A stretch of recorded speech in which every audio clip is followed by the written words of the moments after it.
This is Hannibal from The Hannibal TV on YouTube with my weekly review of the points I find interesting in Dave Meltzer's Wrestling Observer newsletter.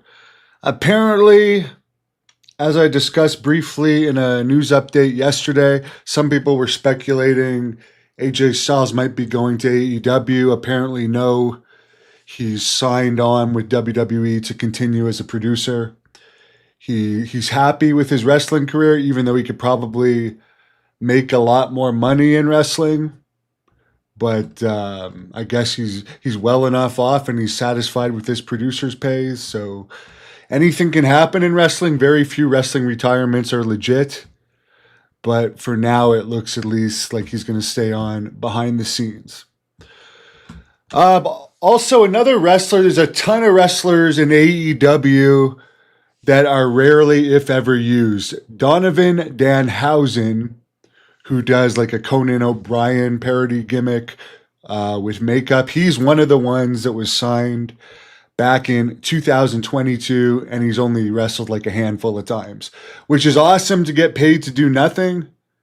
But at the same time, I'd rather have that than a regular job, but I could see how it would be depressing for people. They sign and then they just do nothing. Anyways, apparently WWE is interested in him, and he's still on AEW's website, but his contract is likely going to expire soon, and he'll be over in WWE. He's 35 years old. Apparently, for now, for WrestleMania, it looks like CM Punk against Roman Reigns, Stephanie Valker versus Liv Morgan as the only two matches announced so far. I guess Punk versus Reigns is the main interesting one. I'm not really interested in the girls match.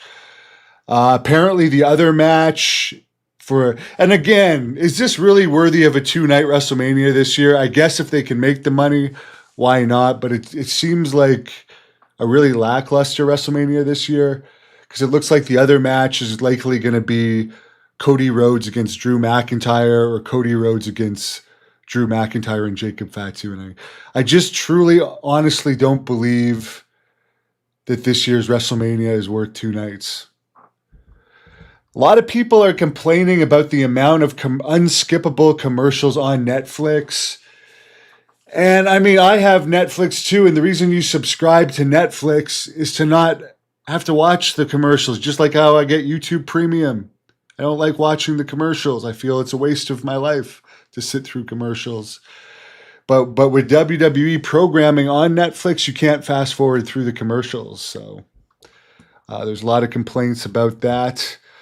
Apparently, Cody Rhodes is planning on continuing wrestling for a while, and for whatever reason, he could see himself as one of the people that would take over from Triple H in creative.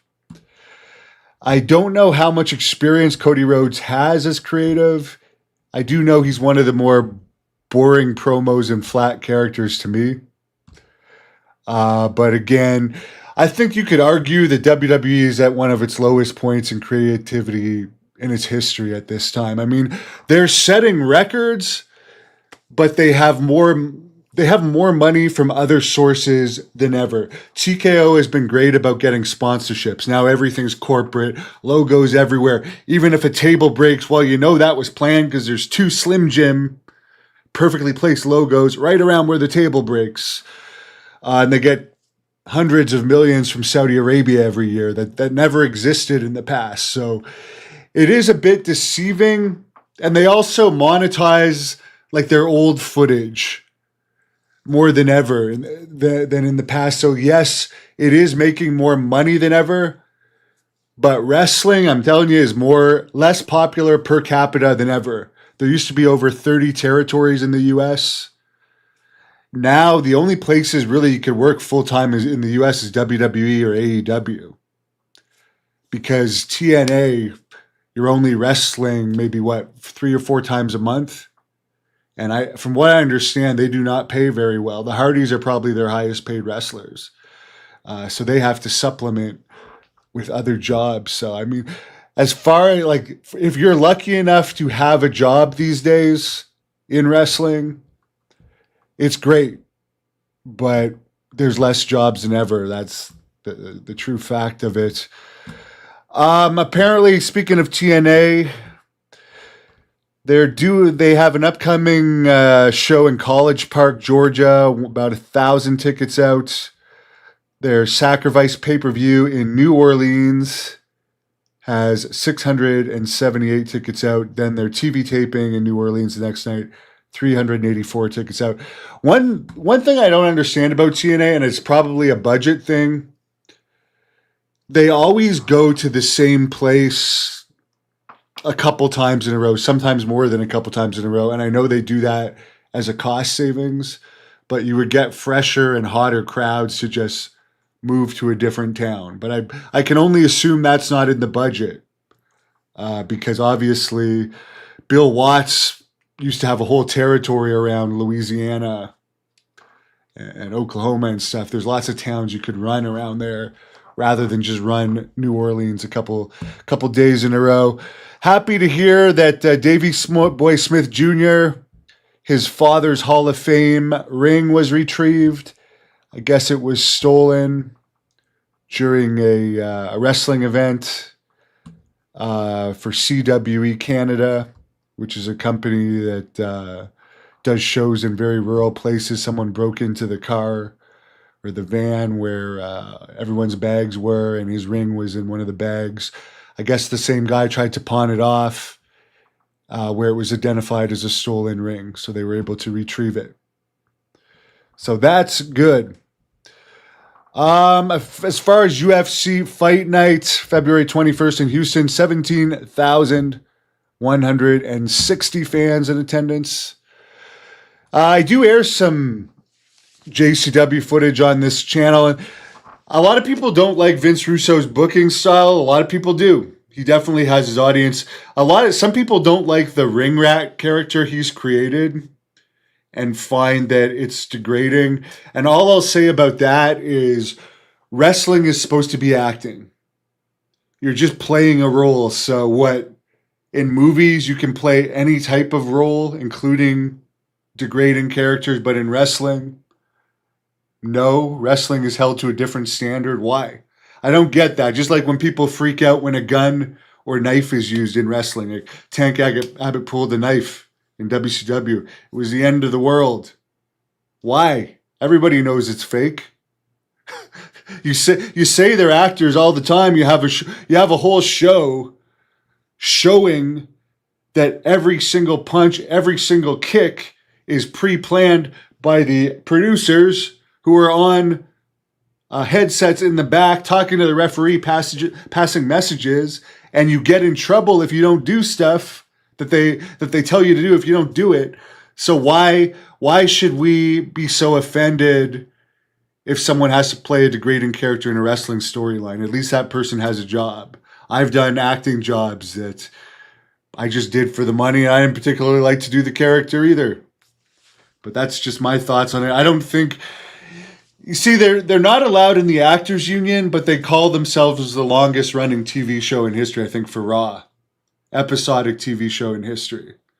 So and everything's scripted. You're not allowed to go off script. How is that not an acting job? I just don't get it. So I don't get it. It's fully admitted that it's fake now. You can't even stand up with a lot of the stuff that happens now and try and defend it. So why do we still have to pretend that, it's wrestling, we can't do certain things, even though wrestling is also acting? Vince should have kept WCW going. I don't know if WCW was Vince Russo's best work. And I think there was a lot of issues in WCW at the time. I really hated those last few years of WCW. I even liked, and I was a kid, but I liked the early 90s era of WCW. I think it was underrated. I could go back and watch WCW Power Hour 91, 92 and be entertained. Did I ever take a poop so large? Oh my God, what is... I think I must have, and I don't care. Hey, if you're gay and you find me attractive, great. I'll take any viewer, but I don't think one podcast goes by where someone doesn't accuse me of being gay lately. So whatever. Vince Russo has heat for sure, but he actually wasn't in charge of WCW when it died.